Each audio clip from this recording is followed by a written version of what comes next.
E aí, pessoal, tudo bom? Nós estamos aqui para mais uma aula da nossa Escola Bíblica Dominical da Igreja Batista no Caminho da Fé. E nós estamos conversando já há algumas semanas sobre a síntese do Antigo Testamento. E com a aula de hoje nós vamos encerrar esse tema. Então, nas duas últimas aulas passadas, nós já falamos sobre os livros proféticos, e com a aula de hoje nós vamos terminar esse assunto dos livros proféticos, e também terminamos essa abordagem mais panorâmica, mais geral sobre os livros do Antigo Testamento. Então, hoje nós vamos conversar sobre os quatro últimos livros dos profetas menores. Começando então por Sofonias. Sofonias, ele viveu durante o reinado do rei Josias. E esse reinado, ele foi após o reino norte ser levado cativo pelos assírios e antes do reino sul ser levado cativo pelos babilônicos. Então, nesse meio tempo, foi o reinado de Josias. E o povo ele já estava vivendo numa situação pecaminosa antes do reinado de Josias. A gente tem aqui esse texto de 2 Crônicas, no capítulo 33, que mostra que tanto Amon quanto Manassés, tanto no reinado de Amon quanto no reinado de Manassés, o povo já estava vivendo numa situação pecaminosa. E olha só o que o versículo 21 e 22 de 2 Crônicas 33 falam. Amon tinha 22 anos de idade quando começou a reinar, e reinou 2 anos em Jerusalém. Ele fez o que o Senhor reprova. À semelhança de seu pai, Amon, prestou culto e ofereceu sacrifícios a todos os ídolos que Manassés havia feito. Então a gente vê que já desde o reinado de Amon e de Manassés, o povo vivia numa situação principalmente de idolatria, estavam afastados de Deus e viviam nessa situação de pecaminosidade. E então, Josias, ele vai levar o povo de volta ao Senhor. E como que ele faz isso? Através de duas reformas. Na primeira reforma, ele vai destruir os ídolos e os altares que tinham em Judá. E na segunda reforma, graças à cópia do livro da lei que tinha no templo, ele doutrinou o povo nos caminhos de Deus. E aí, entre a primeira e a segunda reforma, vai ser o momento que Sofonias vai profetizar. E o tema do livro de Sofonias vai falar sobre a condenação e restauração de Judá. Então, na parte inicial do livro, a gente tem uma advertência e condenação do profeta, falando através de Deus, para o povo de Judá. Porque o povo vivia, igual a gente já comentou aqui, principalmente com a questão da idolatria. Então, o profeta vai falar para esse povo. Por exemplo, que a gente tem no versículo 4 a 6 do capítulo 1 de Sofonias. Estenderei a mão contra Judá e contra todos os habitantes de Jerusalém. Eliminarei deste lugar o remanescente de Baal, os nomes dos ministros idólatras e dos sacerdotes, aqueles que no alto dos terraços adoram o exército de estrelas e aqueles que se prostram jurando pelo Senhor e também por Moloque, aqueles que se desviam e deixam de seguir o Senhor, não o buscam e nem o consultam. Então, aqui a gente realmente consegue ver a condenação do Senhor sobre o povo de Judá por essa situação de idolatria que eles estavam vivendo. Mas, na parte final do livro, lá no capítulo 3, por exemplo, a gente tem uma promessa futura de restauração dessa nação. Olha só, naquele tempo eu ajuntarei vocês, naquele tempo os trarei para casa, e eu darei a vocês honra e louvor entre todos os povos da terra, quando eu restaurar a sua sorte diante dos seus próprios olhos, diz o Senhor. Então, a ideia do livro de Sofonias é realmente trazer uma condenação, mas também uma restauração da nação de Judá. Então, a gente vai para o livro de Ageu. Ageu, ele foi um judeu que retornou junto com Zorobabel do cativeiro babilônico. E como que foi a situação? A gente tem que os judeus, após o cativeiro, eles retornaram e começaram a reconstruir o templo de Jerusalém, porque esse havia sido destruído. Porém, no meio da obra, no meio da construção, eles tiveram que interromper essa atividade, porque tiveram algumas investidas de inimigos. E essa pausa na reconstrução do templo durou cerca de 14 anos, foi um tempo muito longo. Porém, o que a gente tem? O povo se acomodou, os judeus eles se tornaram relapsos com a obra de reconstrução da casa de Deus, porque eles simplesmente desistiram e pararam a obra de reconstrução. Então, por isso, veio o profeta Ageu e ele vai conclamar o povo para terminar a obra da reconstrução. Então, na parte inicial, lá no capítulo 1, nos 11 primeiros versículos, a gente tem uma censura ao povo. E aqui a gente tem dois versículos, ó, o versículo 4 e o versículo 9, que vão falar um pouco mais sobre isso. Acaso é tempo de vocês morarem em casas de fino acabamento, enquanto a minha casa continua destruída? Vocês esperavam muito, mas eis que veio pouco, e o que vocês trouxeram para casa eu dissipei com um sopro. E por que eu fiz? Pergunta o Senhor dos Exércitos. Por causa do meu templo, que ainda está destruído, enquanto cada um de vocês se ocupa com sua própria casa. Então, essa censura que o profeta trouxe foi porque justamente o povo parou com a reconstrução do templo e eles estavam se dedicando exclusivamente para a construção das suas próprias casas e tinham se esquecido do Senhor. Mas na parte final do capítulo 1, a gente vai ter a resposta do povo, a reação do povo a essa censura. Versículo 14, ó.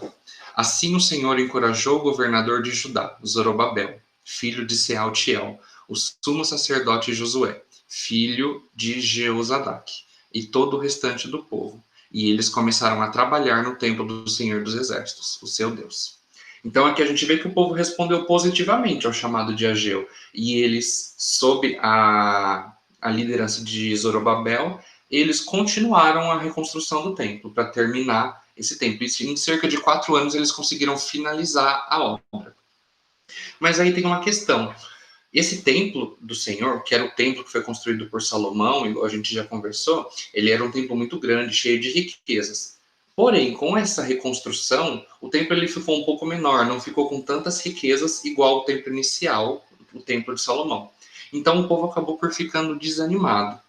Então, na parte final do livro de Ageu, no capítulo 2, ele vai trazer uma mensagem de esperança para o povo. Olha só o que Ageu 2, versículo 9 fala. A glória deste novo templo será maior do que a do antigo, diz o Senhor dos Exércitos, e neste lugar estabelecerei a paz, declara o Senhor dos Exércitos. Então aqui realmente esse texto traz uma mensagem de esperança para o povo que estava tão desanimado. Vamos falar então um pouco sobre Zacarias. Zacarias foi um outro profeta, ele foi contemporâneo de Ageu e trabalhou junto com ele na tentativa de fazer o povo voltar à reforma do templo. Então a gente tem que Zacarias, ele viveu e profetizou na mesma época de Ageu, ambos com o intuito de estimular, animar o povo para a reconstrução do templo. Olha só o que esse versículo nos fala. Ora, o profeta Ageu e o profeta Zacarias, descendente de Ido, profetizaram aos judeus de Judá e de Jerusalém, em nome do Deus de Israel, que estava sobre eles. Então, lá em Esdras, capítulo 5, versículo 1, a gente tem que Ageu e Zacarias foram profetas que trabalharam juntos, profetizando para que o povo trabalhasse na reconstrução do templo. E qual que é a mensagem de Zacarias? Na primeira parte do livro, ele vai trazer um estímulo para o povo para que eles restaurassem, reconstruíssem o templo. Mas na parte mais final do livro, ele vai falar também sobre o futuro, mais especificamente sobre as duas vindas do Messias. Então a gente tem que, lá no capítulo 9, por exemplo, ele vai falar sobre a primeira volta de Cristo e que ela seria marcada pela humildade. Então olha só esse versículo. Alegre-se muito, cidade de Sião, exulte, Jerusalém. Eis que o seu rei vem a você, justo e vitorioso, humilde e montado num jumento, um jumentinho, cria de jumenta. Então aqui ele está realmente ressaltando a humildade em que seria a primeira vinda do Messias. Mais adiante no seu livro, Zacarias ele vai falar sobre o arrependimento futuro dos judeus com a segunda vinda de Cristo. Lá no capítulo 12, versículo 10, a gente tem um trecho que fala um pouco sobre essa questão. E derramarei sobre a família de Davi e sobre os habitantes de Jerusalém onde ação de graças e de súplicas. Olharão para mim, aquele a quem traspassaram, e chorarão por ele como quem chora a perda de um filho único, e se lamentarão amargamente por ele como quem lamenta a perda do filho mais velho. E por fim, o profeta Zacarias ele vai fazer uma referência ao reino milenar, que tem esse versículo, ó, e o Senhor será rei sobre toda a terra, o versículo 9 do capítulo 14. Então essa realmente é a mensagem do profeta Zacarias. tanto estimular o povo para que eles reconstruíssem o templo, quanto fazer algumas previsões sobre o futuro, sobre as vindas do Messias. Malaquias, então. Malaquias, ele é o último profeta do Antigo Testamento. Ele viveu entre os anos... ele profetizou, desculpa, entre os anos 430 e 420 a.C. E nessa época, o povo vivia uma indiferença, uma religiosidade fria e mecânica. Por que eles estavam vivendo assim? Nessa época, o povo já tinha voltado do cativeiro, só que eles tinham interpretado as profecias que já tinham sido feitas pelos outros profetas sobre a questão do reino milenar messiânico, sobre esse reino ser estabelecido justamente após o retorno do cativeiro. E aí, quando o povo retornou do cativeiro e viu que esse reino messiânico não foi prontamente estabelecido, eles realmente desanimaram e passaram a viver uma religiosidade fria e mecânica. Então, o profeta Malaquias ele vai iniciar sua atividade e o tema do seu livro vai falar sobre alguns pecados do povo.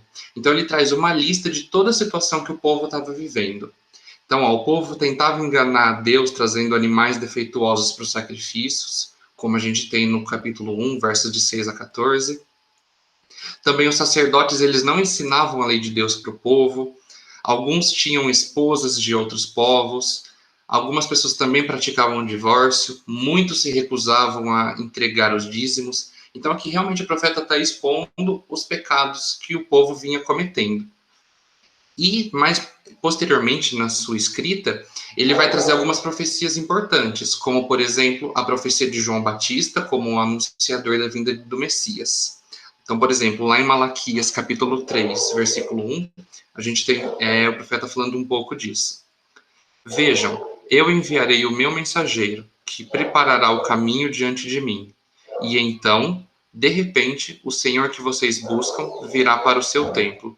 O mensageiro da aliança, aquele que vocês desejam, virá, diz o Senhor dos Exércitos. Uma outra profecia importante também que o profeta traz é sobre o juízo que acompanharia a volta de Cristo. Vejam, eu enviarei o meu mensageiro, que preparará o caminho diante de mim. E então, de repente, o Senhor que vocês buscam virá para o seu templo, o mensageiro da aliança, aquele que vocês desejam virá, diz o Senhor dos Exércitos. Mas quem suportará o dia da sua vinda? Quem ficará em pé quando ele aparecer? Porque ele será como fogo do ourives e como o sabão do lavandeiro. Ele se assentará como um refinador e purificador de prata. Purificará os levitas e os refinará como ouro e prata. Assim trarão ao Senhor ofertas com justiça. Então, o versículo de 1 a 3 do capítulo 3 de Malaquias está realmente falando sobre o juízo que acompanhará a volta de Cristo. E a gente vê também que o profeta ele vai encerrar o livro prometendo juízo, mas antes ele conclama o povo para um retorno à lei de Deus. Então a gente tem o versículo 4 do capítulo 4 de Malaquias. Lembrem-se da lei do meu servo Moisés, dos decretos e das ordenanças que lhe dei em Horebe para todo o povo de Israel. Então aqui a gente vê o profeta ele realmente estimulando, conclamando o povo para que ele retorne à lei de Deus e passe a viver uma vida íntima, uma vida próxima com Deus. E essa é realmente a ideia que o livro traz. E aí, com isso, a gente pode concluir essa aula de hoje e, mais abrangentemente, nós podemos falar até sobre as duas aulas passadas. Os profetas, eles eram, então, pessoas que trouxeram mensagens que eram atuais e que eram relevantes para o povo, na situação que eles estavam vivendo, da forma que eles estavam vivendo. E a gente tem os profetas pré-exílicos, que foram os profetas que tiveram sua atividade profética antes do povo ser levado cativo. Então, esses profetas, eles anunciavam o juízo divino, e ele falava também sobre todos os pecados que o povo cometia, sobre a questão da idolatria, a desonestidade, a injustiça social que o povo estava vivendo. Os profetas vieram para falar sobre tudo isso. Tiveram também os profetas do cativeiro, que era quando o povo estava sendo levado cativo. Eles traziam uma mensagem de ânimo para o povo. Eles traziam a mensagem de que realmente Deus não os havia abandonado, para que eles realmente tivessem ânimo. E tiveram também os profetas após o exílio, que tiveram a mensagem de incentivar os judeus para reconstruir a nação política, a religiosa e moralmente. E eles tinham principalmente a figura do Messias como inspiração. Então, com isso, a gente realmente entende qual foi a função do profeta, qual foi as suas atividades, as suas mensagens. A gente já discutiu isso nas aulas anteriores, e com isso a gente consegue concluir esse tema que é sobre os livros proféticos. Então, eu realmente agradeço pela atenção, muito obrigado. Se você ficou com alguma dúvida, quiser fazer algum comentário, você pode escrever ele aqui nos comentários, que a gente pode estar conversando melhor. Espero que ela tenha sido boa, proveitosa, e eu agradeço mais uma vez pela atenção. Deus te abençoe.